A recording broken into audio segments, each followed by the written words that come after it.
Hello friends, जैसे कि आप सब जानते हैं हम कर रहे थे आरसीसी स्ट्रक्चर्स। ठीक है, तो इसमें हमने फर्स्ट पार्ट इसका कर लिया था आरसीसी स्ट्रक्चर्स का। आज हम इसका सेकंड पार्ट करेंगे।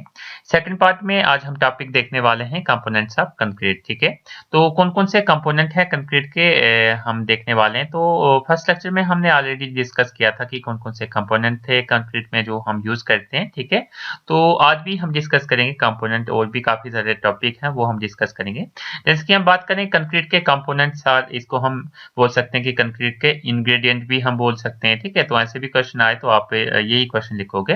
तो कंपोनेंट की बात करें हम कंक्रीट के, तो वो है सीमेंट यूज होता है, सैंड यूज होता है, एग्रीगेट यूज होता है और वाटर यूज होता है। ठीक है, तो सैंड को हम फाइन एग्रीगेट भी बोलते हैं, और एग्रीगेट नॉर्मल एग्रीगेट को हम कोर्स एग्रीगेट बोलते हैं। ठीक है, अगर नॉर्मल एग्रीगेट हमने बोला तो कोर्स एग्रीगेट हम बोलेंगे। ठीक है, तो सीमेंट जो है यहाँ पे बाइंडर का काम करता है। ठीक है, सीमेंट किसका काम करता है? बाइंडर का काम करता है।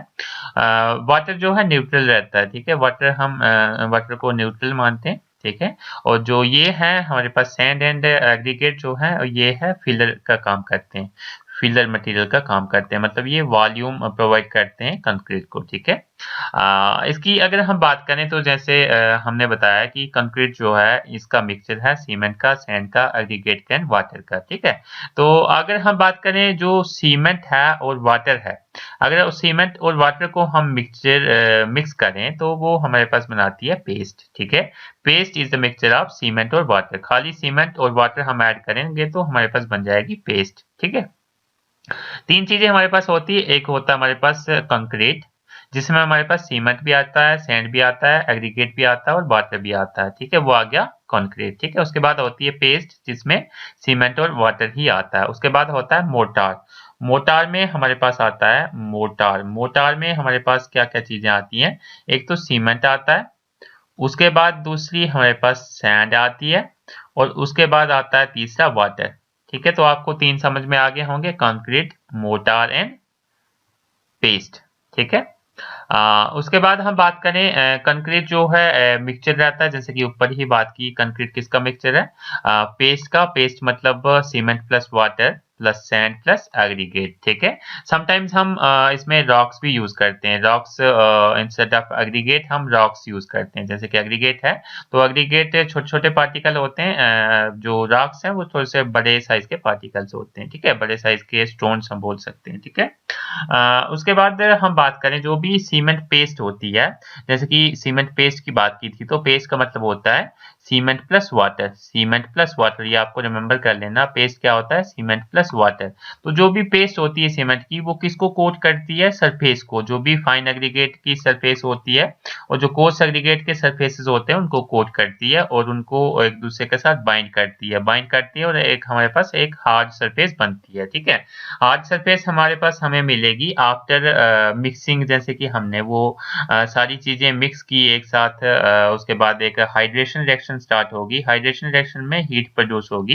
हीट प्रोड्यूस होने की वजह से वहां पे एक बाइंडिंग प्रॉपर्टी उसमें जनरेट हो जाएगी, और वो सीमेंट की पेस्ट जो है कोर्स एग्रीगेट और फाइन एग्रीगेट के साथ रिएक्ट करके, पानी के साथ रिएक्ट करके उनके साथ वो बाइंड हो जाएगी, और हमें एक प्रोवाइड करेगी एक रॉक लाइक स्ट्रक्चर, या फिर रॉक सॉलिड कंक्रीट हमें मिल जाएगा। ठीक है, आई होप आपको ये पॉइंट्स भी समझ में आ गए होंगे। फिर भी कोई डाउट हो आप कमेंट सेक्शन में पूछ सकते हैं। नेक्स्ट इंपॉर्टेंट टॉपिक है हमारे पास ग्रेड ऑफ कंक्रीट। ठीक है, तो कौन कौन सा ग्रेड होते हैं कंक्रीट के वो हम डिस्कस कर लेते हैं। कंक्रीट के बारे में तो हमने अच्छे से देख लिया, इसके कौन कौन से ग्रेड होते हैं कंक्रीट के। ठीक है, तो जो ग्रेड होता है कंक्रीट का वो डिनोट करता है स्ट्रेंथ। ठीक है, वो डिनोट करता है कि कंक्रीट की स्ट्रेंथ कितनी है, कंस्ट्रक्शन के लिए हमें कितनी स्ट्रेंथ चाहिए, वो होता है ग्रेड ऑफ कंक्रीट। जैसे कि एग्जांपल की बात करें, एग्जांपल दे दें तो M20 ग्रेड अगर हम बात करें, तो इसका मतलब हो गया कि जो कंक्रीट का ग्रेड हम यूज कर रहे हैं उसकी स्ट्रेंथ कितनी है? 25 मेगा पास्कल, या फिर 25 न्यूटन पर mm स्क्वायर। ठीक है, या यहाँ पे 25 है। ठीक है, 25 न्यूटन मेगा पास्कल। ठीक है, तो ये जो है M स्टैंड फॉर मिक्स। ठीक है, जो M है उसका मतलब होता है मिक्स, और जो 25 है वो है हमारे पास स्ट्रेंथ। ठीक है, इसको हम कैरेक्टरिस्टिक कंप्रेसिव स्ट्रेंथ भी बोलते हैं, ये है मेगा पास्कल में। ठीक है, तो ये है compressive strength required for concrete is 25 mega pascal. ठीक है। Based on various lab test, ठीक है, बहुत सारे लैब टेस्ट करने के बाद हमें एक जो ग्रेड है कंक्रीट का वो हमें मिल जाता है, ठीक है। इन्हें प्रेजेंटेड करते हैं उसको हम मिक्स प्रोपोर्शन में, ठीक है। क्योंकि जो ग्रेड बनते हैं एक्चुअल में, जो ग्रेड बनाया है जैसे M25 बनाया है, M10 बनाया है या फिर M15 बनाया है, वो ग्रेड लैब टेस्ट करके ही बनाए हैं। जैसे बहुत सारे लैब टेस्ट किए हैं उसके अकॉर्डिंग ये ग्रेड बनाए हैं कि कितना क्या उसमें होना चाहिए। जैसे कि हम M25 ग्रेड की बात करें तो M25 ग्रेड का जो मिक्स प्रोपोर्शन होता है उसमें क्या क्या चीजें मिक्स होती हैं वो पहले से ही डिफाइन है। तो उसका जो रेशियो रहता है 1:1:2।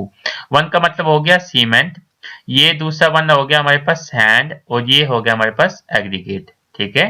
This is cement, sand and aggregate, ठीक है।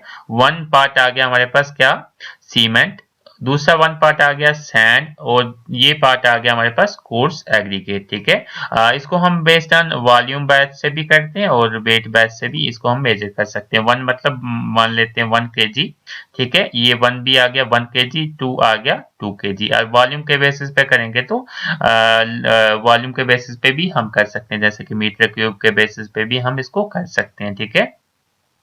आई होप आपको समझ में आ गया होगा, ये वाला कंसेप्ट भी समझ में आ गया होगा कि जो ग्रेड ऑफ कंक्रीट है वो क्या होता है, कौन कौन से ग्रेड हमारे पास यूज होते हैं वो हम आगे डिस्कस करेंगे। लेकिन पहले तो मैंने एक एग्जांपल देके आपको समझा दिया कि ग्रेड क्या होता है। ग्रेड क्या डिनोट करता है, स्ट्रेंथ को डिनोट करता है, तो ये आपको रिमेंबर कर लेना। जैसे कि एग्जाम्पल दे दी M25 की, तो इसका मतलब हो गया एक ऐसा ग्रेड है जिसकी स्ट्रेंथ जो है 25 मेगापास्कल है, ठीक है। M का मतलब होता है मिक्स और 25 का मतलब होता है characteristic compressive strength of concrete, ठीक है। तो ये ग्रेड हम कहां से इंट्रोड्यूस करते हैं, बहुत सारे लैब टेस्ट करते हैं, उसकी वजह से हमारे पास ग्रेड इंट्रोड्यूस होता है। और ग्रेड में जो मिक्स प्रपोर्शन रहता है वो भी बहुत सारे लैब टेस्ट करके हम मिक्स प्रपोर्शन को तैयार करते हैं कि क्या क्या क्वांटिटी कितने कितने अमाउंट में होनी चाहिए। तो इसका मतलब हो गया ये सीमेंट आ गया, ये आ गया सैंड, और ये आ गया एग्रीगेट, ठीक है। इसको हम वॉल्यूम्स बैच से भी करते हैं और वे बैचिंग भी करते हैं, ठीक है। नेक्स्ट हम बात करें, कुछ इंपॉर्टेंट पॉइंट है हमारे पास, जैसे कि टेस्ट स्पेसिमन की बात करें, जो कंक्रीट के टेस्ट स्पेसिमन है वो क्यूब और सिलेंडर मोस्टली हम यूज करते हैं। क्यूब हम टेस्ट करते हैं और सिलेंडर टेस्ट करते हैं, जो भी कंप्रेसिव स्ट्रेंथ टेस्ट है या फिर और भी टेंसाइल टेस्ट हम करते हैं, वो क्यूब सैंपल और सिलेंडर का सैंपल हम बनाते हैं। क्यूब सिंपली आपको पता है क्यूब की शेप का होगा, और सिलेंडर इस तरीके का होगा, ठीक है। इसको हम बनाएंगे और टेस्टिंग करेंगे, ठीक है। और जो भी टेस्टिंग करेंगे हम जो भी मेंबर की, क्यूब की या फिर सिलेंडर की, वो 28 डेज की हम टेस्ट करेंगे। 28 डेज की जो टेस्टिंग होगी उसके अकॉर्डिंग हम वो रिजल्ट लेंगे, और उसकी प्रॉपर पहले क्यूरिंग करेंगे। क्यूरिंग करना होता है प्रॉपर, उसको पानी देंगे, उसके बाद हम उसकी टेस्टिंग करेंगे, ठीक है।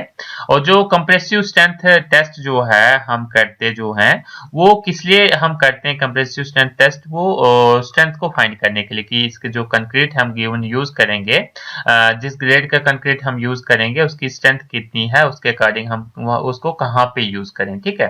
तो हम बात करें रेगुलर ग्रेड की बात करें कि जो रेगुलर पर्पस के लिए, नॉर्मल पर्पस के लिए जो ग्रेड यूज होते हैं कंक्रीट के, वो M15 है, M20 है और M25 है, ठीक है।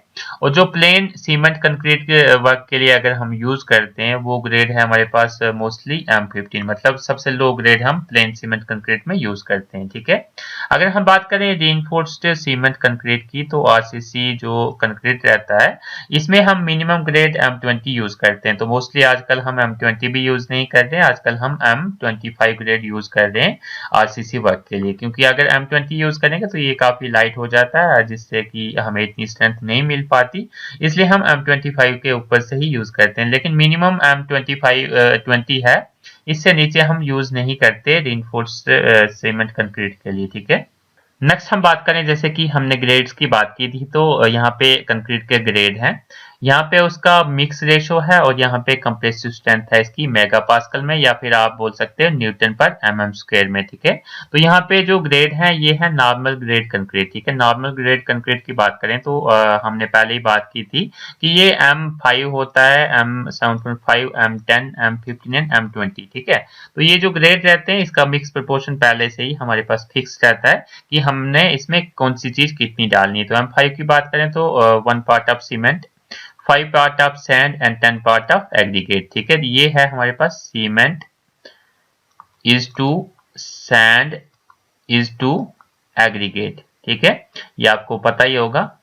उसके बाद ये क्या डिनोट करता है, ये डिनोट करता है हमारे पास स्ट्रेंथ, कैरेक्टरिस्टिक कंप्रेसिव स्ट्रेंथ। तो ये है हमारे पास 5 मेगापास्कल या फिर न्यूटन पर mm स्क्वायर में, ठीक है। तो आप ये खुद देख सकते हैं, या आपको ये जो रेशोज हैं ये रिमेंबर कर लेने। ये तो आपको रिमेंबर हो जाएगा क्योंकि M5 है तो इसकी 5 मेगापास्कल ही स्ट्रेंथ होगी, M15 है तो इसकी 15 मेगापास्कल ही स्ट्रेंथ होगी। तो आपको रिमेंबर क्या करना है, इसका मिक्स प्रोपोर्शन, जो M5 है उसका मिक्स प्रोपोर्शन कितना है, 1 5 10। तो इसका रिमेंबर करने का इजी तरीका है 1, ठीक है, 1 सब में 1 1 होगा, ठीक है।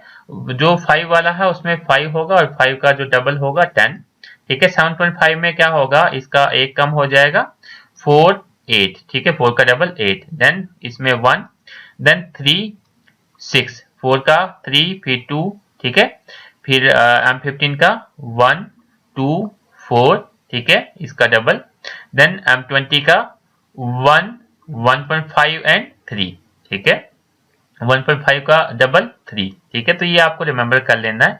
ये जो है ये आपको रिमेंबर करने इजी है, जैसे 5 4 3 2, यहाँ पे खाली जो गैप है वो कितने का है, 0.5 का। तो ऐसे भी आप रिमेंबर कर सकते हैं, आपको जैसे अच्छा लगे वैसे आप रिमेंबर कर सकते हैं, ठीक है।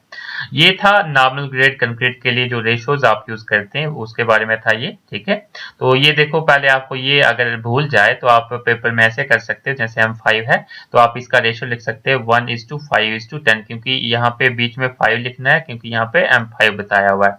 7.5 यहाँ पे इसका एक कम कर देना 4, 10 का यहाँ पे एक कम कर देना 3, 15 का एक कम कर देना 2, फिर जब 20 पे आओगे तो 1:1.5:3, ठीक है। उसके बाद हम बात कर लेते हैं स्टैंडर्ड ग्रेड। जो स्टैंडर्ड ग्रेड की बात कर लेते हैं कंक्रीट के, वो हमारे पास M25 से स्टार्ट होते हैं, मतलब ये M20 तक जो थे नॉर्मल थे।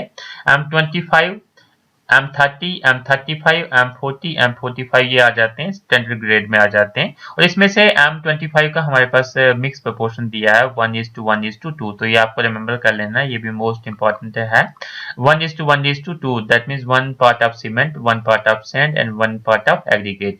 उसके बाद के जो आपके पास मिक्स आ जाते हैं वो डिजाइन मिक्स आ जाते हैं, वो उसका जो आपके पास प्रोपोर्शन है, कौन सा पार्ट कितना डालना है वो आपको लैब टेस्ट करने पड़ेंगे। आपको हर एक मिक्स बना के लैब टेस्ट करने पड़ेंगे, उसके बेसिस पे आपको पता चल जाएगा कि कितना कौन सा चीज डालनी है आपने, ठीक है। आई होप आपको ये चीजें भी समझ में आई होंगी। आगे और भी है हाई स्ट्रेंथ कंक्रीट के लिए, हम हाई स्ट्रेंथ ग्रेड के कंक्रीट हमारे पास यूज होते हैं, उसके हम बात करेंगे। नेक्स्ट है हमारे पास हाई स्ट्रेंथ कंक्रीट ग्रेड्स, ठीक है। जो हाई स्ट्रेंथ कंक्रीट है उसके जो ग्रेड है वो है M50, M55, M60, M65 and M70 तक, ठीक है। तो इसमें भी डिजाइन मिक्स हम यूज करते हैं, ठीक है। तो ये कितने ग्रेड हैं कंक्रीट के, हमारे पास जो है 15 ग्रेड्स है कंक्रीट के, 15 जो है टोटल मिला के ये 15 ग्रेड बनते हैं हमारे पास कंक्रीट के, ठीक है। और भी आगे इंट्रोड्यूस हुए हैं न्यू कोड में, वो हम डिस्कस अभी नहीं करेंगे, ठीक है। तो 15 ग्रेड है इसमें, जिसमें से M5 से स्टार्ट होता है और M70 तक जाता है ग्रेड, ठीक है। तो जो नॉर्मल हमारे पास ग्रेड है उसके मिक्स प्रोपोर्शन हमारे पास दिए हुए हैं, जो मिक्स जो प्रोपोर्शन है दिया हुआ है, जो हमारे पास हाई स्ट्रेंथ है उसको हमने डिजाइन मिक्स से निकालना होता है, ठीक है। आई होप आपको ये सारी चीजें क्लियर हो गई होंगी, फिर भी कोई डाउट हो आप कमेंट सेक्शन में पूछ सकते हैं। और अभी तक आपने चैनल को सब्सक्राइब नहीं किया तो प्लीज सब्सक्राइब कर लें। अगर वीडियो अच्छी लगे तो अपने फ्रेंड्स के साथ शेयर करना मत भूलें। Thank you.